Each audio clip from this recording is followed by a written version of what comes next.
When preparing for the ACT, my number one suggestion would be to practice. There's a lot of resources available to you. I would definitely touch base with Ms. Thompson. She definitely has some really good resources to use. There's also a lot of really good resources online. ACT.org is a great place to start. They have a lot of practice tests. You can also go in and see what questions you got right, which questions you got wrong, and the rationale behind those questions and those answers. The other piece of advice I would give is if you're really looking for an intense workshop on any of the subject areas, Liberty Benton gives a review every fall and every spring. And in fact, our spring session's coming up in February. On February 6th and February 8th, Liberty Benton will be hosting a review from 7 o'clock to 9:30 for all subject areas. I actually do the English portion of that, and it's a pretty comprehensive overview if you really want some targeted practice on a particular subject. So I would take it early, take it often, and practice. Those would be my 3 tips. Okay, so tips for the ACT test for English class. The biggest thing is to prepare, like practice, take a practice test. If you can go to one of those training courses that they offer other places, do that. On the actual test, remember that the shortest answer on the English test is always the correct answer. The shortest, most correct answer is always correct. So if there's multiple answers that are correct, the one that is shortest is correct.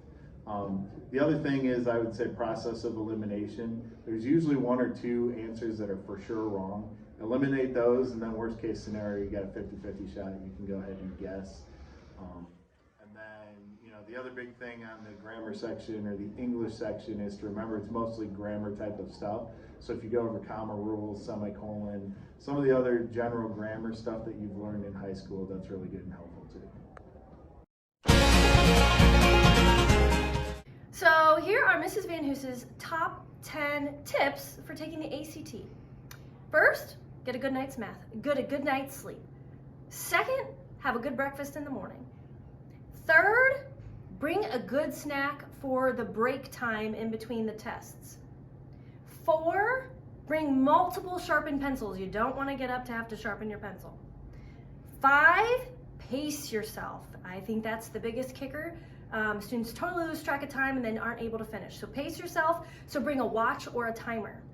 6, if you don't know the answer, mark it and move on, and the hope is that you're able to come back and put in a new answer, but if not, you've got something marked. 7, practice each subject 3 times. After that, if you practice an additional 10 hours, you'll up your score 2 to 3 points. After that, if you had practiced an additional 40 hours, you're going to up your score 2 to 3 more points again. 8, if you have to guess and check, start in the middle of all of your options. 9, you're going to get tired. It's a matter of fact. You're going to be testing for 4 hours. You're going to get tired and exhausted. So you need to make sure that you don't let yourself get in the way of yourself. So take a hot break for a second, come back to it, and then get going, okay? But it can't be too long. And always remember to don't give up and stay calm. And the last one, number 10, don't expect to get 100%. I think we have this idea that we're gonna just do super fantastic, we're gonna get a 36, and then we're gonna be super great. We just have to understand we're not gonna know everything, and that's fine. So don't go in with the unrealistic expectation that you're gonna get 100%. So we won't, and that's okay. Just give it your best.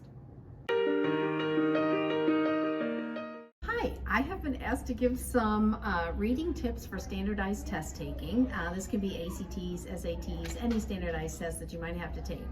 I know that this can be a stressful time and you can be kind of unsure about what you may want to do. So here are some tips and tricks. The first 2 kind of go together. Read the passage and then read the questions. Some kids like to read the passage first and then read the questions, and some kids like to read the questions first, then the passage. Really, that is your personal choice, and you'll figure that out as you do some practicing. But regardless of that, those 2 things need to come first. And some people actually like to skim the introductory paragraph and then the concluding paragraph to just get an idea of what things are like before they read the questions, and that'll kind of give you snippets. So work with reading the passage and reading the questions in whichever order works best for you. Find the best strategy by practicing. You do want to definitely take some practice tests, answer some practice questions. That's always very helpful.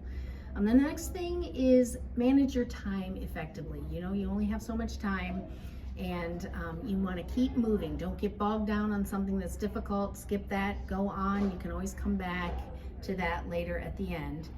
The fourth thing I'd say would be, again, do some practice tests. That helps. It takes away a lot of the worry about what these questions might be like and makes you feel a little bit more comfortable when you get there. And then the last one, number 5, make educated guesses. You aren't going to know everything. We just can never know everything, so sometimes you just have to guess. Take the best guess that you know and do it that way. And then the last thing, relax, do your best, don't stress, try not to stress.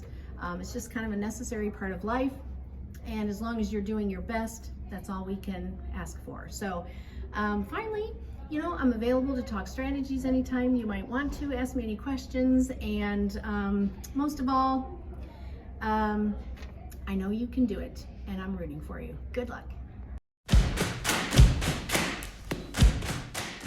Back in the day, I used to do an ACT review, so I kind of want to talk about the mental and physical prep going into the test as opposed to details about the test. So get organized before the ACT. Make sure that you're trying to practice in advance. Plan study time with mom, dad, grandparents, working on those practice tests. Have them time you, see how you do on them. Learn all you can about the content and the format of the test. So each section is going to have a little bit different, but some of the other teachers probably said it, especially Mrs. Cortez. Science is going to be a lot of reading and analyzing graphs. So make sure you understand how those content areas are going to be formatted. When you are prepared with what to expect, you're going to be more relaxed and confident. And don't go in saying, I'll take my chances and be okay. Try to do some prep before you go in. Keep the test in perspective. Remember, you're taking the test is not taking you. Do some imagery. I'm a big fan of imagery. When I played sports, I did it. I even did it for tests too. Before you go into the test, imagine yourself being relaxed, confident, telling yourself that you can do this. Have that positive mindset. Physical prep, make sure leading up to that ACT, you get good rest. Have a good bedtime. Don't wait till the night before to have good sleep. Do a week before leading up to the test. Take some time to get off your devices before you go to bed. Maybe like an hour before you go to bed, get your devices put away. Eat a good breakfast, but don't overdo it. So if you normally don't eat a big breakfast, don't have a huge breakfast because then your tummy is gonna bother you during the test. But make sure you have at least something to give you some nourishment going into that test. And good luck. Okay, I think some of the tips to be successful on taking the science ACT is, believe it or not, to read, read, read. You have to be reading on a daily basis or a weekly basis in order to be successful in your comprehension. And half the battle on the science ACT test is reading and comprehending what you're reading. Also, there are several questions that battle two scientists against one another, and you need to be pulling out the information on each scientist in order to comprehend what they're trying to get across. Also, graphs. Read and pull the information out from a graph in order to make a decision on a question for what they're asking. But I think that's it. It's really not about all the science that you learn. It's all about reading and understanding.